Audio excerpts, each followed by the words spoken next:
All right, Emilee, it's good to have you here. I just wanted to get some questions done for a project that I'm having.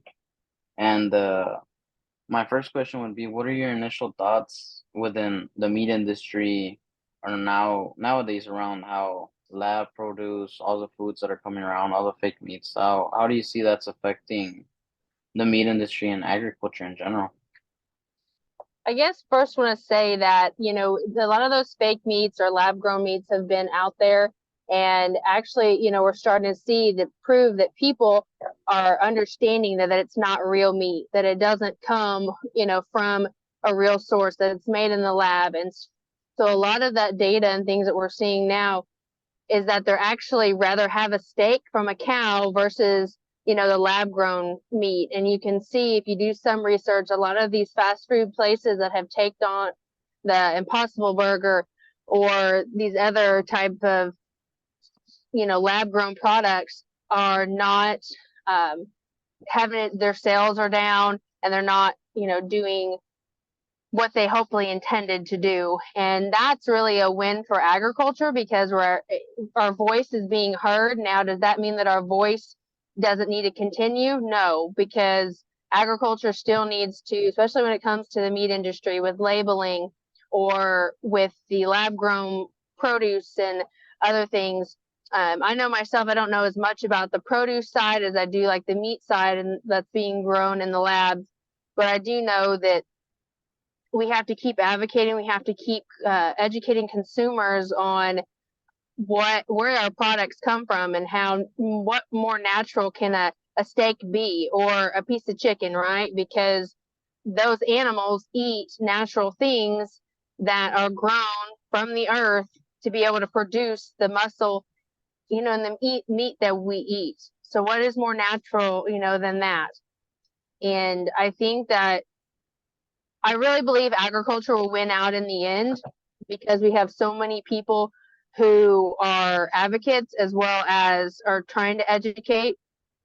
Does it say that we're not going to have challenges? I think we will continue to have challenges as everybody, our government and other industries try to get rid of agriculture. And so we have a positive / hard challenge in front of us in the meat industry and just in agriculture to keep advocating, keep educating really what those products are, what it means, and why this lab grown stuff really, if that's what they try to go to, it's not going to sustainably feed everybody. You cannot feed everybody out of a greenhouse.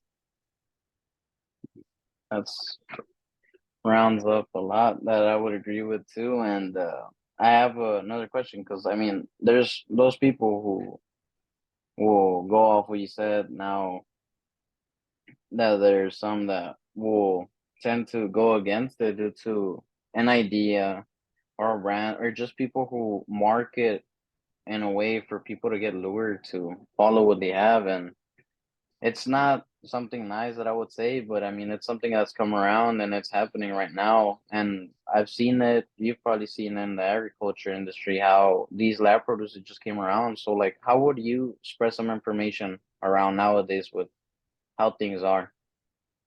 A lot of times, those people who are very like negative or they're very against something, they don't have all the information.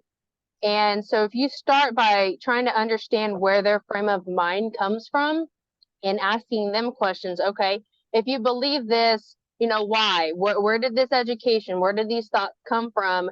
And so that you can actually start at their level way of thinking versus trying to start talking to them at your level and your understanding.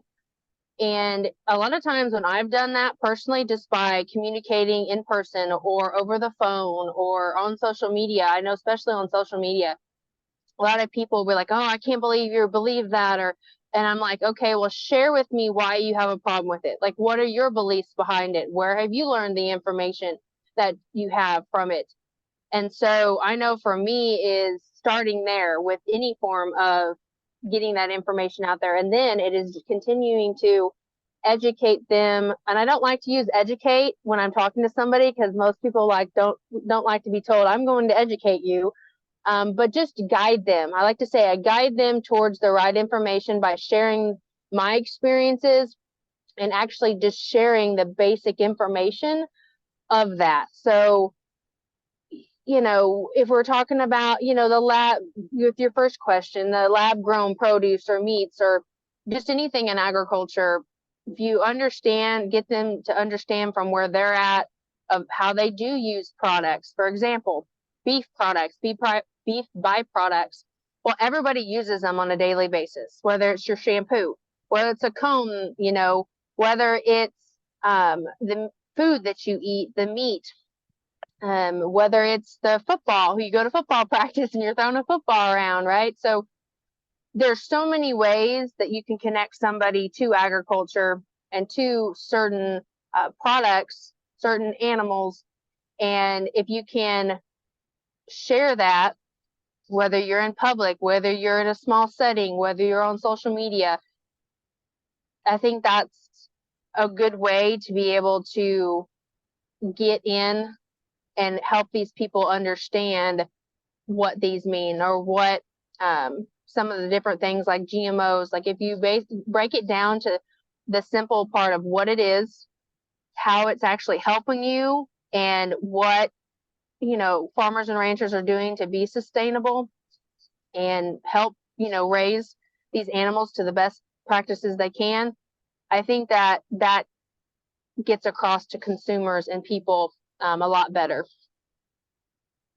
And I had one final question, and I see, because I mean WCD, the agricultural management that you run, advocating for agriculture and teaching for self-sufficiencies. I wanted to get your side on how industrialization has come apart and kind of damaged most of our agricultural fields, taking down all the plots due to adding all these places that are now being added just for that bit of extra money or making everything more commercial.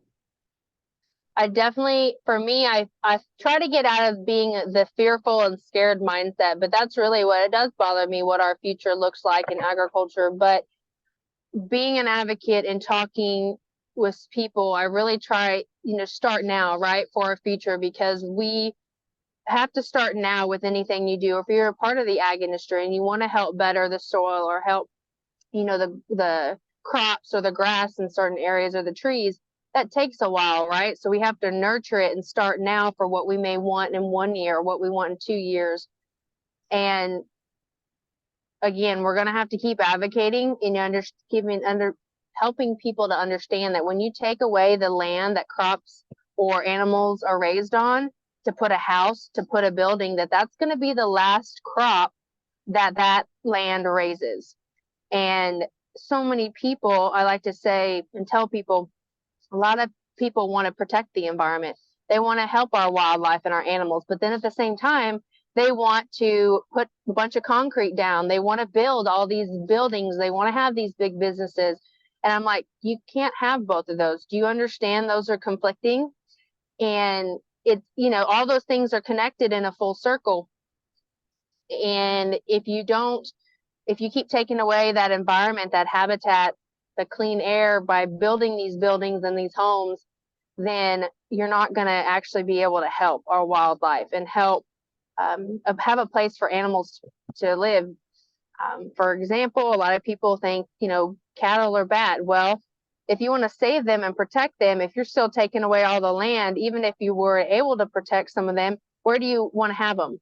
What land do you want to put them on to eat and to be able to live their life? That's just an example. But I do think that whether it's technology, I think technology, as far as industrial things that's growing, can be a good thing for agriculture. I think we have to just be careful, because some of it can, if we use it improperly, can be a negative effect. But I do think that this industrialization and taking of farmland, and we just need to be very cognizant and understanding and teaching people how a lot of this isn't necessary. And if you keep doing it, you aren't going to have clean air. You aren't going to have the things that we need to live a healthy lifestyle. And you're in the end, if you don't have agriculture, then you're going to be dead. You're not going to be able to live the healthy and fulfilled life that you want to. Hopefully that answered your question.